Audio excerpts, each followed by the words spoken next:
अच्छा, आज हम इस वीडियो में इक्विटी ओपन आज की जो ट्रेड हुई है इक्विटी ओपन में ना नॉर्थ ईस्ट पे एनवाई सेशन में उसको देखते हैं कि वो ट्रेड कैसे हुई है, किस बेस पे वो हुई है। ये 4H का टाइम फ्रेम है, ठीक है। ये 4H का टाइम फ्रेम है और ये 15 मिनट में मैं इंडिकेटर लगा हुआ है जिसमें 3 सेशंस आपको नज़र आ रहे होंगे, एशिया, लंदन और एनवाई सेशन। और एनवाई सेशन में नॉर्थ ईस्ट पे इक्विटी ओपन की ट्रेड होती है, ठीक है। उससे पहले मैंने आपको ये बताया है कि मार्केट एशियन रेंज का ब्रेकआउट कर देती है, बाय की तरफ या सेल की तरफ एक एमएसएस कर देती है, ठीक है। जब एशियन रेंज का ब्रेकआउट होता है तो किसी तरफ एमएसएस हो जाता है, ठीक है। मार्केट ये देखें, ये क्या हुआ, ये एशियन रेंज थी, अगर आप मार्क कर लें। और मार्केट आपको पता है लंदन सेशन या जब ब्रेकआउट करती है ना तो एनवाई सेशन से पहले मार्केट एक एमएसएस कर देती है। अक्सर एनवाई सेशन उसी एमएसएस के ओटी लेवल को रीटेस्ट करता है, एमएसएस को रीटेस्ट करता है और आपको एंट्री दे देता है।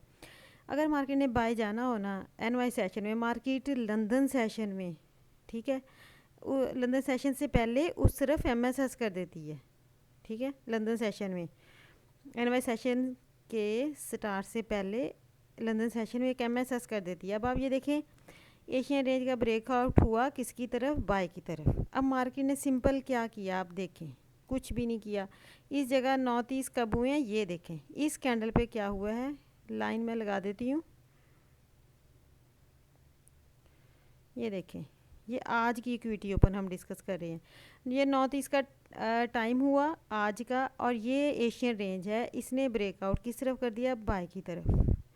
और लंदन सेशन जब क्लोज हुआ एमएसएस, न्यूयॉर्क सेशन से पहले एमएसएस किस तरफ हो गया, बाय की तरफ। ये देखें सिंपल मार्केट को देखें, एशियन रेंज का ब्रेकआउट भी बाय की तरफ हो गया। और अगर मार्केट ने एनवाई सेशन में बाय जाना हो, मार्केट लंदन सेशन जब क्लोज करती है ना, इसे लंदन मॉडल भी कहते हैं, तो मार्केट एक एमएसएस कर देती है जब लंदन क्लोज होता है बाय की तरफ। और एनवाई सेशन में नॉर्थ ईस्ट उसी को मोस्टली इक्विटी ओपन रीटेस्ट करती है और बाय चली जाती है। अभी देखिए आज मार्केट ने बाय जाना था, ठीक है, तो मार्केट ने क्या किया, अब देखें ये नॉर्थ ईस्ट से जो ये लाइन लगी हुई है, ठीक है, ये बाय का मूव है। ये इक्विटी ओपन को हम डिस्कस कर रहे हैं, ठीक है। ये बहुत अच्छी आईसीटी की ट्रेड है इस टाइम।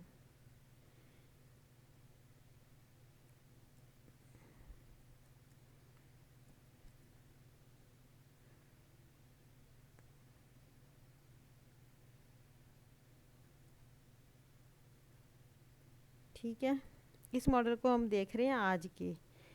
इसमें अब क्या हुआ आप देखें, सिंपल एशिया की रेंज ब्रेकआउट हुआ, मार्केट ने लंदन जब क्लोज हुआ एक एमएसएस कर दिया। अगर वहाँ पर आप एक फिब लगा दें, ये देखिए ये एमएसएस हुआ था, मार्केट आई इस फिब के डिस्काउंट में, जो लंदन जब क्लोज हुआ एक एमएसएस हुआ बाय की तरफ, एशियन रेंज का ब्रेकआउट भी बाय की तरफ हुआ। अब मार्केट ने क्या किया, 9:30 पे इस रेंज, इस एमएसएस को इस एमएसएस के डिस्काउंट में आई और यहाँ से बाय चली गई। ये आज नॉर्थ ईस्ट की इक्विटी ओपन की ट्रेड थी, सिंपल, इज़ वेरी सिंपल, ठीक है। अब मार्केट जब इक्विटी ओपन में 3 जगह से ट्रेड दे सकती है। मैंने आपको पहले भी बताया था कि एशियन रेंज का जिस तरफ ब्रेकआउट हो जाता है, ठीक है ना, उस तरफ मार्केट फिर रिटेसमेंट करती है। ये देखें 8:30 पे क्या हुआ, 8:30 पे क्या हुआ, जब 8:30 पे मार्केट ने रिटेसमेंट की एंट्री दी, ये देखें यहाँ से, और कहाँ तक टेस्ट किया, जहाँ एशियन रेंज का ब्रेकआउट हुआ था, ठीक है, ये रीटेस्ट किया। ये 8:30 पे एंट्री थी मार्केट ने दी, ये 9:30 पे एंट्री दी मार्केट ने बाय की तरफ। मार्केट एशियन रेंज का जो ब्रेकआउट होता है 3 प्लेसेस से एंट्री देती है, एक तो जहाँ ब्रेकआउट होता है उसे टेस्ट करके, या फिर उस रेंज के 50% से, या थर्ड उस रेंज की लिक्विडिटी लेके मार्केट आपको एंट्री दे सकती थी। ये 3 जो प्लेसेस हैं आपको इस चीज़ में इस चीज़ को नज़र में रखना है। आज जो इक्विटी ओपन की ट्रेड है बहुत सिंपल थी। मार्केट ने अगर आप देखें तो एशियन रेंज का ब्रेकआउट बाय की तरफ कर दिया था और इसके साथ जब लंदन क्लोज़ हुआ मार्केट ने एक MSS कर दिया था, ये देखिए ये वाला। और अगर आप इस पर फिब लगाते तो इसके डिस्काउंट एरिया में मार्केट 9:30 पे आई है, उसने ट्रेड दी है और 8:30 पे आपको यहाँ पर ये देखें 3 कैंडलें बनी थी, रेंज कैंडल्स बनी थी। इसको आप CRT कैंडल्स भी कहते हैं। जब एक मूव बनता है फिर मार्केट 2 रेंज कैंडल या 3 रेंज कैंडल इन साइड बना दे, फिर मार्केट उस रेंज की लिक्विडिटी लेती है। ये एक रिट्रेसमेंट का एक सिग्नल होता है। ये एक सिग्नल था कि मार्केट बाय जा रही थी। यहाँ जाके मार्केट ने 2-3 रेंज कैंडल्स बनाई। इसके बाद इट मीन रिट्रेसमेंट का मूव आने वाला था। ये एक CRT सिग्नल होता है, ठीक है। CRT सिग्नल, CRT मॉडल जो है ना वो इसी तरह होता है कि मार्केट एक बाय की कैंडल बनाती है या बाय का मूव देती है, फिर 2-3 candles small candles range candle inside close कर देती है। इट मीन ये रिट्रेसमेंट करने लगी है। यहाँ से आपको 40-50 या 20-30 पिप्स का मूव इजीली मिल जाता है। ये 8:30 पे आज का मूव था रिट्रेसमेंट का और मार्केट ने एशियन सेशन के ब्रेकआउट को 9:30 पे टेस्ट किया।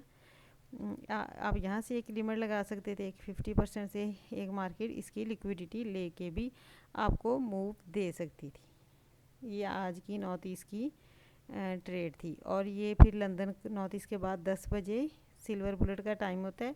ये देखें जो अक्सर 9:30 की रिवर्सल देती है या दिन का रिवर्सल देती है। अब ये देखें एशियन सेशन में रेंज में मूव किया लंदन, फिर लंदन ने क्या किया, एक MSS किया, ठीक है, लंदन ने बाय की तरफ और न्यू NY ने उसे कंटिन्यू किया। लेकिन लंदन क्लोज़ में 10 बजे अक्सर आपको लंदन क्लोज़ में रिवर्सल मिल जाता है। ये देखें ये रिवर्सल लंदन क्लोज़ में आपको मिला।